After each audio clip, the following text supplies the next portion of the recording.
Selamat pagi anak-anak, bagaimana keadaan kalian di rumah? Baik-baik saja kan? Semoga kalian selalu sehat. Jangan lupa tetap belajar dan tetap semangat. Hari ini kita akan belajar ilmu pengetahuan yaitu subtema 3 dengan materi yang judulnya giat berusaha meraih cita-cita. Nah, di situ sudah ada 3 gambar yang Pak Heri munculkan, yaitu cagar alam Krakatau, kemudian Suaka Marga Satwa Padang Sugihan, itu ada banyak gajah yang ada di situ. Kemudian juga ada Taman Nasional Gunung Loser yang ada di Aceh. Ada apa pelajaran hari ini? Baik, penasaran? Mari kita lanjutkan belajar. Anak-anak, di dunia ini banyak sekali yang rusak karena ulah manusia. Kenapa kok ulah manusia merusak? Karena mengambil dari sumber daya alam yang tidak terkendali, seenaknya saja. Sing penting saya dapat, yaitu yang akhirnya merusak sumber daya alam. Sehingga banyak yang prihatin dengan keadaan seperti itu. Kemudian mulailah digalakkan upaya-upaya untuk pelestarian sumber daya alam. Nah, pelestarian sumber daya alam sendiri ada 2 jenis. Ada 2 jenis pelestarian sumber daya alam, yaitu in situ, dan ada satu lagi yaitu ex situ. Nah, di situ sudah Pak Heri tuliskan, ada in situ, ada ex situ. Ya, in situ itu apa? Nah, di situ sudah Pak Heri tulis, usaha pelestarian alam yang dilakukan dalam habitat aslinya sehingga tidak merubah sama sekali. Tidak merubah sama sekali habitat itu, misalnya contoh di Blauran, kalau kalian naik mobil ke Bali nanti akan melewati hutan itu. Nah, di situ ada yang di situ dipakai untuk melestarikan, jadi mencegah jangan sampai punah, yaitu hewan banteng. Itu dari habitat aslinya ada di situ. Ya, contohnya di situ ada cagar alam, Taman Nasional, dan Suaka Marga Satwa. Nah, cagar alam itu apa? Kok ada 3 tuh Pak? Ada bedanya? Ada bedanya sendiri-sendiri. Cagar alam adalah wilayah yang di dalamnya ada tumbuhan, hewan, atau ekosistem yang khas yang tidak ada di daerah lain, adapun bukan dari daerah situ. Ya, seperti itu. Itu Pak Heri tulis cagar alam kawasan Janto. Nah, itu cagar alam. Kemudian cagar alam Junghun. Kemudian cagar alam Ceding. Kemudian cagar alam Goang Lirip. Tuh Pak, yang dilindungi apa di situ? Nah, sekarang tugas kalian. Kalian di rumah tidak usah main HP dulu, tidak usah main game dulu. Di sela-sela untuk waktu belajar, kalian mencari cagar alam Janto itu melindungi apa?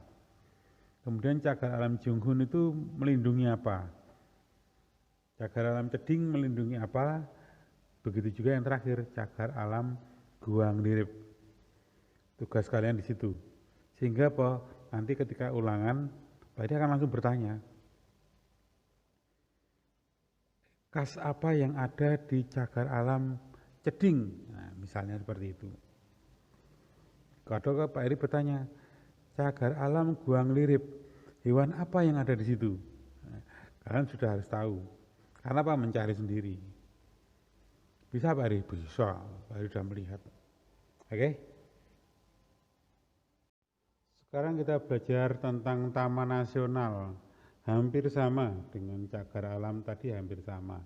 Pengertiannya pun juga hampir sama. tapi bisa kalian lihat nanti perbedaannya. Itu.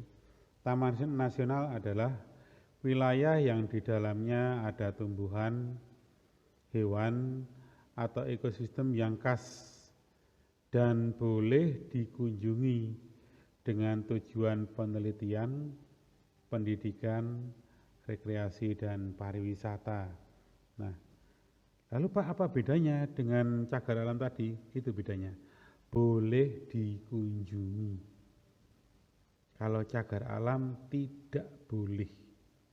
Jadi ketat, untuk cagar alam itu ketat karena hampir semua hewan-hewan yang ada di situ terutama itu hampir punah. Sehingga sangat ketat penjagaannya. Tapi kalau taman nasional itu boleh dikunjungi, tapi juga tidak semuanya tempat. Jadi tidak semua tempat boleh dikunjungi oleh para wisatawan. Hanya tempat-tempat tertentu yang boleh dikunjungi dan itu pun atas arahan dari petugas yang ada di sana. Ya. Itu Pak Eri tuliskan. Ada Taman Nasional Gunung Leuser di Aceh. Ya, itu yang jelas ada harimau Sumatera, ada gajah. Kemudian Taman Nasional Ujung Kulon yang termasuk warisan dunia loh ya. Termasuk warisan dunia. Pasti kalian sudah bisa menebak apa yang ada di situ. Oke, betul. Badak bercula 1. Kemudian ada Komodo National Park. Nah, itu juga warisan dunia. Ya, di situ ada hewan komodo, kadal raksasa, hewan purba. Komodo itu termasuk dalam hewan purba. Nah, ya, yang hanya ada di Pulau Komodo. Suku yang ada di sana apa Pak? Sukunya ya suku Komodo. Suku Komodo, kemudian ditinggal di Pulau Komodo, hewannya di situ komodo. Nah. Kemudian Suaka Marga Satwa, wilayah yang digunakan untuk melindungi satwa-satwa yang sudah terancam punah. Itu khusus satwa. Ya, khusus satwa. Tapi kalau cagar alam tadi itu ada satwanya, ada pohon-pohonnya yang langka, tumbuh-tumbuhannya ada. Tapi untuk Suaka Marga Satwa itu khusus satwa, khusus hewan. Ya. Di situ Pak Eri nulis ada Suaka Marga Satwa Muara Angke. Nah, sekarang tugas kalian cari itu. Hewan apa yang ada di situ? Suaka Marga Satwa Padang Sugihan, Suaka Marga Satwa Sermo, dan Suaka Marga Satwa Palian. Ya, itu. Ada apa hewan yang ada di situ? Sehingga nanti kalian bisa mencari, tidak hanya main, mencari. Oh, Pak Eri bertanya, Suaka Marga Satwa Sermo itu hewan apa yang dilindungi di situ? Langsung bisa jawab.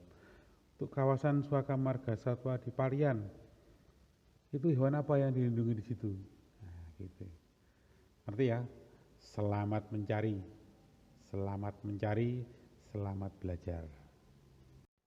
Sekarang kita belajar tentang hutan lindung. Namanya saja hutan lindung. Jadi hutan itu dilindungi. Ya, dilindungi untuk apa? Itu ada. Hutan lindung adalah kawasan hutan yang mempunyai fungsi pokok sebagai perlindungan sistem penyangga kehidupan untuk mengatur tata air, mencegah banjir, mengendalikan erosi, mencegah intrusi air laut, dan memelihara kesuburan tanah. Ini maksudnya. Yang namanya hutan lindung itu diusahakan tidak boleh ada penebangan di situ. Hutan itu harus tetap terjaga. Kenapa? Dengan adanya hutan itu dapat mengatur tata air, mencegah banjir. Kok bisa Pak Eri? Karena apa? Hujan yang turun airnya terserap oleh akar-akar yang ada di hutan itu. Juga mengendalikan erosi. Sehingga apa? Tidak ada tanah longsor. Karena apa? Tanahnya juga dicengkeram kuat. oleh akar-akar di pohon-pohon tersebut. Jadi pohonnya pendek-pendek, akarnya pendek-pendek, nah, erosi pasti terjadi. Intrusi air laut, nah, termasuk hutan bakau, nah, itu kan di tepi laut. Itu mencegah supaya apa? Tidak terjadi abrasi, tidak terjadi pengikisan tanah oleh air laut. Ya, di pinggir-pinggir pantai itu ada yang namanya pohon bakau. Nanti kalian mencari di Google browsing pohon bakau itu apa. Kalau nggak ketemu bakau, cari mangrove. Nah, sama saja. Di Tulungagung ada banyak itu. Itu untuk mencegah erosi air laut, ya, dari air laut itu mencegah erosi tanah oleh air laut. Sehingga tanah-tanah yang di pinggir pantai itu tidak terjadi erosi. Kalau terjadi erosi, nah, rumah-rumah yang ada di sekitar pantai kan atut mlebu laut. Itu, ya. Kemudian tujuan melestarikan hewan dan tumbuhan adalah melestarikan keanekaragaman hayati. Keanekaragaman hayati, keanekaragaman makhluk hidup. Di situ bisa kalian lihat di gambar itu ada berbagai makhluk hidup, baik tumbuhan maupun binatang yang Pak Eri tampilkan di situ. Ya, nanti kalian bisa mencari sendiri apa saja keanekaragaman hayati itu. Ya. Sekarang kita belajar tentang sumber daya alam hayati atau biotik. Sumber daya alam yang berasal dari makhluk hidup. Sumber daya alam yang berasal dari makhluk hidup ini dibagi menjadi dua, yaitu hewani, yang berasal dari hewan, daging sapi, minyak ikan itu contohnya. Kemudian yang sumber daya alam nabati, yang berasal dari tanaman, seperti minyak kelapa dan buah-buahan. Pak, yang sapi contohnya, sapi, bisa kalian lihat tuh sapi. Sapi contohnya dimanfaatkan namanya apanya? Mulai dari tenaganya, kulitnya, kemudian dagingnya, kemudian misalnya ayam, dagingnya, telurnya, jeroane. Kemudian ada bebek, mulai dari bulunya, dagingnya, telurnya. Terus yang lain Pak, sumber daya yang lain yang dari nabati, ini dari tanaman, misalnya minyak kelapa. Minyak kelapa itu dapat dijadikan sebagai minyak goreng dan juga buah-buahan yang lain. Ya. Sekarang sumber daya alam non hayati atau abiotik, sumber daya alam yang berasal dari benda tak hidup, misalnya udara. Nah, di situ bisa kamu lihat itu ada jembatan. Gimana itu? Woi, jembatan Brawijaya. Kita udaranya bersih, melewati sungai berantas. Kemudian sinar matahari, kamu lihat pagi hari di jalan yang berbelok, kemudian sinar matahari muncul dari balik pepohonan itu, indah sekali kan. Kemudian batuan, nah di situ juga Pak Eri tampilkan berbagai macam jenis batuan, mulai yang kalian temukan di sekitar kalian sampai yang tidak ada. Ya, itu sumber daya alam non hayati. Berikut ini kita akan belajar sumber daya alam berdasarkan sifatnya. Ada dua sifat yang sudah Pak Eri tampilkan di situ, yaitu sumber daya alam yang dapat diperbarui, dalam arti tidak akan habis meskipun terus-menerus digunakan, karena akan mengalami pembaruan jumlahnya. Ya, contohnya di situ Pak Eri tulis. Hasil tanaman dan hewan ternak itu sudah kalian lihat sehari-hari. Di pasar itu walaupun hari ini dijual kangkung yang banyak, besok sudah ada lagi karena sudah ada yang menanam. Ayam itu walaupun dagingnya dijual gitu banyak, tapi besoknya ya sudah ada lagi orang jualan ayam, karena tidak akan habis. Ya, Kemudian sinar matahari, itu ada panel surya yang Pak Heri lihat gambarnya di situ. Gambar yang paling kiri. Itu sebagai pembangkit listrik, dimanfaatkan sebagai pembangkit listrik. Jadi sinar matahari itu diserap melalui panel surya yang ada di situ, warnanya biru-biru itu. Ya, diserap, kemudian disimpan, dijadikan sebagai pembangkit tenaga listrik. Lalu dengan berbagai teknologi yang semakin canggih, gelombang air laut pun sama manusia juga digunakan sebagai pembangkit tenaga listrik. Dan Indonesia kan kaya dengan laut. Pak, lele gelombangnya kurang gede. Kalau gelombangnya kurang besar, bisa dibuat lebih besar. Contohnya yang ada di gambar situ. Yang bawah itu yang menekan, yang membuat gelombangnya bisa semakin besar. Ya. Kemudian tenaga angin, nah di situ itu ada yang paling pinggir itu dipakai juga sebagai pembangkit listrik tenaga angin. Kalau di Indonesia namanya bukan PLTA, pembangkit listrik tenaga angin, bukan PLTB, pembangkit listrik tenaga bayu angin. Kalau sing paling pinggir itu PLTS, pembangkit listrik tenaga surya. Kemudian juga ada pembangkit listrik tenaga gelombang laut. Kemudian yang nomor 2 ada sumber daya yang tidak dapat diperbarui.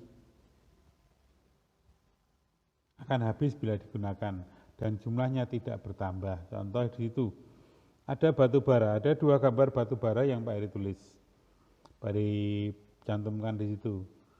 Yang di Indonesia kebanyakan batu bara yang muda, yang ada yang penggaliannya di luar. Itu batu bara. Nah, yang di luar negeri, terutama negara-negara Eropa, itu batu bara ada di dalam tanah. Dalam sekali, sampai dipakai terowongan seperti itu. Ya, batu bara seperti itu. Nah, minyak bumi, kamu lihat gambarnya situ. Ada 2 pengeboran. Tergantung letaknya. Kalau di laut ya pengeborannya di laut. Yang paling pinggir itu di laut. Kalau di darat ya itu, ya juga di darat. Nah, setelah dibor, minyaknya dikeluarkan, hitam pekat gitu, lalu dibawa ke pabrik pengolahannya. Nah, di pabrik pengolahan itu akan dirubah, akan diolah, nantinya akan ada yang jadi premium bensin itu, ya. Kemudian ada jadi pertalite, pertamax, dan sebagainya. Sampai yang paling kotor itu aspal. Aspal yang berasal dari minyak bumi.